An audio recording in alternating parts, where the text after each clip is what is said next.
Hi dears, welcome back. ഇന്നിവിടെ തയ്യാറാക്കാൻ പോകുന്നത് സാധാരണ നമ്മുടെ വീട്ടിലൊക്കെ ഉണ്ടാവുന്ന കടച്ചക്ക വെച്ചിട്ട് വറുത്തരച്ച ടേസ്റ്റിലുള്ള ഒരു കറിയാണ്. ചോറിൻ്റെ കൂടെയും അതുപോലെ പത്തിരിക്കും അപ്പത്തിൻ്റെയൊക്കെ കൂടെ കഴിക്കാൻ പറ്റിയ ഈ ടേസ്റ്റി ആയിട്ടുള്ള കറി എങ്ങനെയാണ് തയ്യാറാക്കുന്നതെന്ന് നോക്കാം. ഈ കറിയിലേക്ക് വേണ്ടിയിട്ട് ഞാനിവിടെ ഒരു കടച്ചക്കയുടെ പകുതിയാണ് എടുത്തിട്ടുള്ളത്.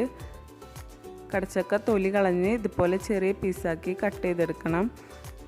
ഇനി ഈ കറി ഉണ്ടാക്കാനായിട്ടുള്ള ഒരു മൺചട്ടി എടുത്ത് ഇതിലേക്ക് ഒരു സവാള നീളത്തിലരിഞ്ഞതും എരിവിന് ആവശ്യമായിട്ടുള്ള 4 പച്ചമുളകും പിന്നെ 1 ടേബിൾ സ്പൂൺ ഇഞ്ചി വെളുത്തുള്ളി പേസ്റ്റ്, ഒരു തക്കാളി ചെറുതാക്കി അരിഞ്ഞതും കൂടെ ചേർത്ത് കൊടുക്കുക. ഇനി ഈ കറിയിലേക്ക് ആവശ്യമായിട്ടുള്ള മസാലകൾ ചേർത്ത് കൊടുക്കുകയാണ്.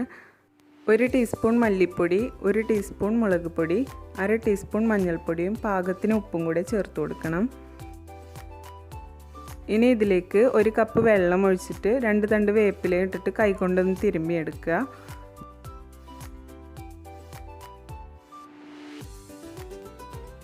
ഒരു കപ്പ് വെള്ളം കൂടെ ഇതിലേക്ക് ചേർത്ത് കൊടുത്തതിന് ശേഷം സ്റ്റൗ ഓൺ ചെയ്യുക. കടച്ചക്ക പെട്ടെന്ന് വേവുന്നതുകൊണ്ട് ഈ കറി ഒന്ന് തിളച്ച് വന്നതിന് ശേഷം മാത്രമാണ് നമ്മൾ ചേർത്ത് കൊടുക്കുന്നത്. ഇപ്പോൾ ഈ കറി തിളച്ച് വന്നിട്ടുണ്ട്. ഒരു 5 മിനിറ്റ് ഇതുപോലെ നന്നായി തിളപ്പിച്ചതിന് ശേഷം നമ്മൾ നേരത്തെ നുറുക്കി വെച്ചിട്ടുണ്ടായിരുന്ന കടച്ചക്ക ഇതിലേക്ക് ചേർത്ത് കൊടുക്കാം.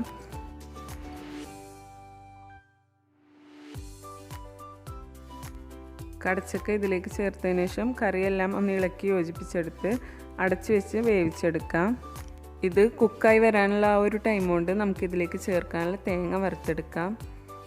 തേങ്ങ വറുക്കാനായിട്ട് ഒരു ചീനച്ചട്ടി സ്റ്റൗവിൽ വെച്ച് ചൂടായതിനു ശേഷം 1 ടീസ്പൂൺ വെളിച്ചെണ്ണ ഒഴിച്ചു കൊടുക്കുക. 1/4 കപ്പ് തേങ്ങയാണ് വറുത്ത് ചേർക്കാനായിട്ട് ഇവിടെ എടുത്തിട്ടുള്ളത്. ചൂടായ വെളിച്ചെണ്ണയിലേക്ക് ഈ തേങ്ങ ഇട്ട് കൊടുക്കുക.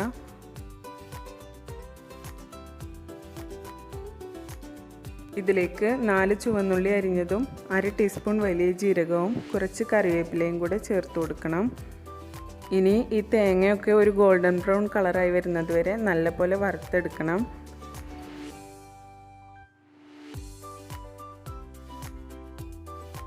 ഇപ്പോൾ തേങ്ങയുടെ വറവൊക്കെ പാകമായിട്ട് നല്ലൊരു കളറൊക്കെ ആയി വന്നിട്ടുണ്ട്. ഇനി ഫ്ലെയിം ഓഫ് ചെയ്തിട്ട് ഇതൊന്ന് ചൂടാറാനായിട്ട് വെക്കുക. ഇപ്പോൾ നമ്മൾ നേരത്തെ കുക്ക് ചെയ്യാൻ വെച്ചിട്ടുണ്ടായിരുന്ന കടച്ചക്ക നല്ലതുപോലെ കുക്കായിട്ട് വെള്ളമൊക്കെ വറ്റി വന്നിട്ടുണ്ട്. ഇനി ഇതിലേക്ക് 1 ടീസ്പൂൺ മീറ്റ് മസാലയും 1/2 ടീസ്പൂൺ ഗരം മസാലയും കൂടെ ആഡ് ചെയ്ത് കൊടുക്കുക. ഇനി ഇതെല്ലാം കറിയിലൊന്ന് മിക്സ് ചെയ്തെടുത്തതിന് ശേഷം ഫ്ലെയിം ഓഫ് ചെയ്ത് അടച്ചു വെക്കുക.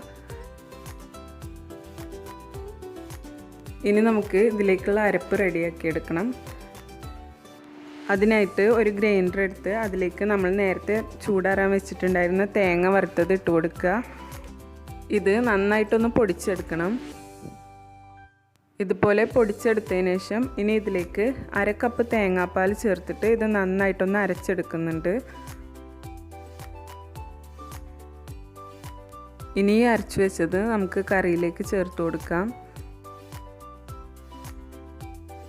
ഗ്രൈൻഡറിൽ ഒരു 1/2 കപ്പ് വെള്ളം കൂടെ ഒഴിച്ചിട്ട് അതും കൂടെ ഇതിലേക്ക് ചേർത്ത് കൊടുക്കുക.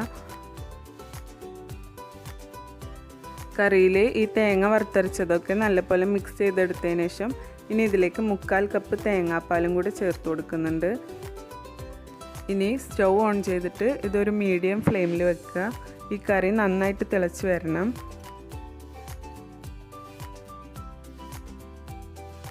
കറി തിളച്ച് വന്ന ഉടനെ തന്നെ ഫ്ലെയിം ഓഫ് ചെയ്യാതെ ഒരു 5 മിനിറ്റ് നല്ലപോലെ തിളപ്പിച്ചെടുക്കണം. ഇപ്പോൾ കറിയൊക്കെ നല്ലപോലെ കുറുകി വന്നിട്ടുണ്ട്. ഇനി ഫ്ലെയിം ഓഫ് ചെയ്യുക. ഇനി ഈ കറി ഒന്ന് ഉള്ളി അരിഞ്ഞ് താളിക്കും കൂടി ചെയ്താലേ നമുക്ക് വറുത്തരച്ച കറിയുടെ ആ ഒരു ടേസ്റ്റും സ്മെല്ലൊക്കെ കിട്ടുള്ളൂ. അപ്പോൾ അതിനായിട്ട് സ്റ്റൗവിലൊരു ചീനച്ചട്ടി വെച്ചിട്ടുണ്ട്. ഇനി ഇതിലേക്ക് കുറച്ച് വെളിച്ചെണ്ണ ഒഴിച്ചു കൊടുക്കുക.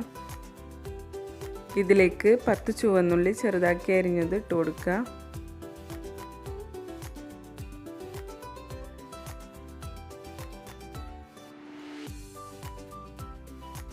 ഉള്ളി ഒന്ന് മൂത്ത് വരുമ്പോൾ ഇതിലേക്ക് 2 വറ്റൽമുളകും കുറച്ച് കറിവേപ്പിലയും കൂടെ ചേർത്ത് കൊടുക്കുക. അതും കൂടെ ഒന്ന് മൂപ്പിച്ചെടുത്തതിന് ശേഷം ഫ്ലെയിം ഓഫ് ചെയ്യുക. ഇനി ഇത് കറിയിലേക്ക് ഒഴിച്ചു കൊടുക്കാം. അങ്ങനെ വറുത്തരച്ച കടച്ചക്ക കറി ഇവിടെ റെഡി ആയിട്ടുണ്ട്. ഈ കറി ചോറിലേക്ക് കൂട്ടി കഴിക്കുന്നതിനേക്കാൾ ടേസ്റ്റാണ് പത്തിരിയിലും അപ്പത്തിലൊക്കെ കൂട്ടി കഴിക്കാൻ. കടച്ചക്ക ഇഷ്ടമില്ലാത്തവരൊക്കെ ഈ ഒരു രീതിയിൽ കറി ഒന്ന് ട്രൈ ചെയ്ത് നോക്കുക. തീർച്ചയായിട്ടും ഇഷ്ടപ്പെടും. എന്നിട്ട് നിങ്ങളുടെ ഫീഡ്ബാക്സ് ഒക്കെ ഞങ്ങളെ അറിയിക്കുക. അതുപോലെ ഈ വീഡിയോ നിങ്ങൾക്ക് ഇഷ്ടമായെങ്കിൽ ലൈക്ക് ചെയ്യുക, ഷെയർ ചെയ്യുക. ഞങ്ങളുടെ ചാനൽ ഇതുവരെ സബ്സ്ക്രൈബ് ചെയ്യാത്തവരാണെന്നുണ്ടെങ്കിൽ സബ്സ്ക്രൈബ് ചെയ്ത് തൊട്ടടുത്തുള്ള ബെല്ലൈക്കൺ കൂടെ പ്രസ് ചെയ്ത് അതിൽ ഓൾ എന്നുള്ള ഓപ്ഷൻ എനേബിൾ ചെയ്യുക. പുതിയ റെസിപ്പീസുമായി നമുക്ക് വീണ്ടും കാണാം. Bye. Thank you.